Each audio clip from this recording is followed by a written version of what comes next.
एक छोटे से गांव में रघु नाम का एक गरीब किसान रहता था। रघु की दुनिया उसकी पत्नी, बूढ़ी माँ और 5 साल का बेटा मोहन था। उसके पास थोड़ी सी जमीन थी, जिस पर वह मेहनत करके अपने परिवार का पेट भरता था। रघु सुबह सूरज निकलने से पहले खेत पहुंच जाता, ताकि दोपहर की तेज धूप से पहले काम पूरा कर सके। मिट्टी में उसकी मेहनत दिखती थी, लेकिन किस्मत अक्सर उसके साथ नहीं होती थी। कभी बारिश कम पड़ जाती, कभी तूफान फसल उड़ा ले जाता। एक साल तो हालात और भी बुरे हो गए। लगातार सूखे ने उसकी जमीन को बंजर जैसा बना दिया। खेत में न एक पौधा उगा, न ही कोई घास। परिवार का गुजारा चलाना मुश्किल हो गया। रघु को मजबूरी में गांव के साहूकार से कर्ज लेना पड़ा। वह उम्मीद कर रहा था कि अगली फसल में सब ठीक हो जाएगा। लेकिन जैसे किस्मत ने ठान लिया हो, फिर से बारिश नहीं हुई। फसल बिल्कुल खराब हो गई।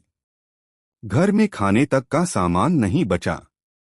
माँ बीमार रहने लगी, बच्चे की जरूरतें बढ़ रही थीं, और साहूकार रोज घर के बाहर खड़े होकर धमकाने लगा। एक रात रघु खेत में बैठकर रोते हुए बोला, हे भगवान, क्या मेरी मेहनत कभी रंग नहीं लाएगी? उसकी पत्नी पास बैठ गई और बोली, हम सब तुम्हारे साथ हैं रघु, बस हिम्मत मत हारो। लेकिन रघु जानता था कि अब हालात बहुत खराब हो चुके थे। अगले ही दिन साहूकार पुलिस लेकर गांव पहुंचा और बोला, कर्ज नहीं चुका पाए तो जमीन मुझे देनी होगी। रघु के पैरों तले जमीन खिसक गई। उसके सपने, उसका भविष्य सब उसी मिट्टी में था। लेकिन उसके पास देने को कुछ भी नहीं बचा था। गांव वाले तमाशा देखते रहे, कोई आगे नहीं आया। आखिरकार रघु की जमीन छीन ली गई। वह घर लौटते समय बस एक बार पीछे मुड़ा और अपनी खाली पड़ी खेत की जमीन को देखा। उसकी आंखों से आंसू टपकते रहे। अब उसके पास न खेत था, न काम। वह शहर मजदूरी करने जाने लगा। हर शाम जब वह थकाहारा लौटता, पत्नी की आंखों में डर और बच्चे की आंखों में उम्मीद देखता। माँ उसे चुपचाप आशीर्वाद देती, लेकिन बोल नहीं पाती।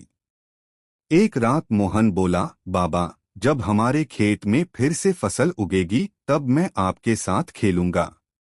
रघु ने मुस्कुराने की कोशिश की, पर चेहरे पर दर्द साफ दिख रहा था। वह जानता था उसका खेत अब कभी उसका नहीं होगा। रघु ने बेटे के सिर पर हाथ रखा और आह भरते हुए बोला, बेटा, काश मैं तुम्हें वो दिन दिख